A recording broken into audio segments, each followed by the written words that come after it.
రెండో దశ సుంకాలు రష్యాతో పాటు ఆ దేశం నుంచి చమురు కొంటున్న దేశాలపై విధిస్తాం. ట్రంప్ ఆంక్షలతో రష్యా ఆర్థికం కూలుతుంది. పుతిన్ చర్చలకొస్తారు. సుప్రీంకోర్టు సుంకాలు కొట్టేస్తే ఆయా దేశాలకు రిఫండ్ తప్పదు. అది పెను భారమే. అమెరికా ఆర్థిక మంత్రి స్కాట్ బెసెంట్. వీడైతే వీడు మన ఈ పిల్లలాటలకు ఉన్నది అమెరికా అధ్యక్షుడిని. ఎంతసేపటికి భారత్ మీద.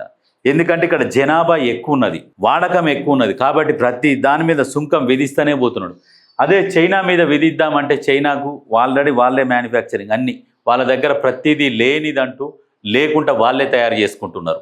అందుకనే చైనా అభివృద్ధి చెందిన దేశాల జాబితాలో చైనా ఉంది, అభివృద్ధి చెందుతున్న దేశాల జాబితాలో భారత్ ఉన్నది. కాబట్టి ఇప్పుడు ఇట్లాంటి వానికి భయపడాల్సి వస్తుంది, తలంచాల్సి వస్తుంది.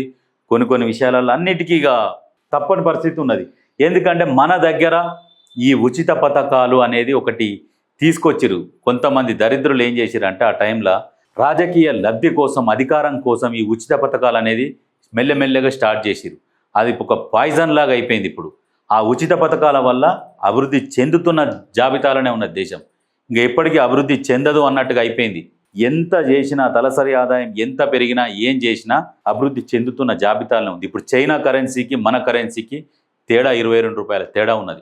ఒకప్పుడు చైనా మనం ఈక్వల్గా ఉండేది, అటువంటిది ఇప్పుడు చైనా ఎక్కడికో వెళ్ళిపోయింది, మనం అక్కడనే ఉన్నాం. అంటే ఈ పథకాలు ఇవ్వడం వల్ల జనాలు సోమరిపోతులుగా మారిపోతున్నారు. ఎవరికి చైనాలో ఎట్లా ఉంటుంది సిస్టమ్, 24 గంటలు ఓపెన్. ఏవైనా వన్ టైం డ్యూటీ చేస్తూనే ఉంటాడు. 24 గంటలలో ఎంత చేసినా అంత వానికి కట్టిస్తూనే ఉంటారు. అట్లా అక్కడ ఏంటంటే అందువల్ల ఆ దేశం అభివృద్ధి చెందింది.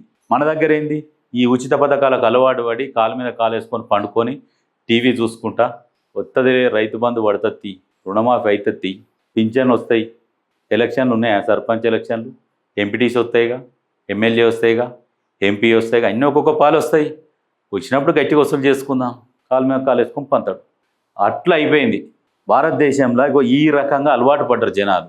కానీ దాన్ని మార్చే దిశగా ఎవడో ఒక నాయకుడు రావాలి. వస్తే అన్ని పార్టీలు సహకరిస్తే అది సాధ్యమవుతుంది.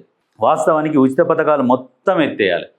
ఓన్లీ వృద్ధాప్య పింఛన్లు ముసలోళ్లకు, చేతగానోళ్లకు వాళ్ళకి ఇవ్వాలి. ఇప్పుడు వాస్తవానికి రైతులకు అంటారు, రైతులకు సాయం చేయాలి, అది చేయాలి, ఇది చేయాలంటారు. తప్పుగా అనుకోవద్దు. రైతులకు ఏం తక్కువ, ఎకరం మినిమం 50 లక్షల పైనే నడుస్తుంది ఒక్కొక్కరు. ఇప్పుడు 4 ఎకరాలు 5 ఎకరాలు ఉన్నోళ్ళు ఒక రైతు ఎకరం అమ్ముకుంటే 50 లక్షలు వస్తే బ్యాంకులు వేసుకుంటే ఎంత వస్తుంది ఇన్కమ్? రైతును మించిన కోటీశ్వరుడు ఎవరన్నా ఉన్నారా? ఇప్పుడు భూమి ఉన్న వాళ్ళకే సాయం చేయాలి అనే కాన్సెప్ట్ ఎవరు తెచ్చిరంటే ఈ కేసీఆర్ తీసుకొచ్చిండు. ఎందుకంటే రైతులు 50 లక్షల మంది, 50 లక్షల కుటుంబాలు ఉన్నాయి. 50 లక్షల కుటుంబాలకు ఏదో చేస్తే 50 లక్షల కుటుంబాల నుంచి 1 కోటి ఓట్లు మింగొచ్చు అన్న ఉద్దేశంతో కేసీఆర్ తీసుకొచ్చింది. దాన్ని మిగతా పార్టీలు కంటిన్యూ చేసుకుంటూ పోతున్నాయి. ఇట్లా ఈ రకంగా అయిపోతుంది.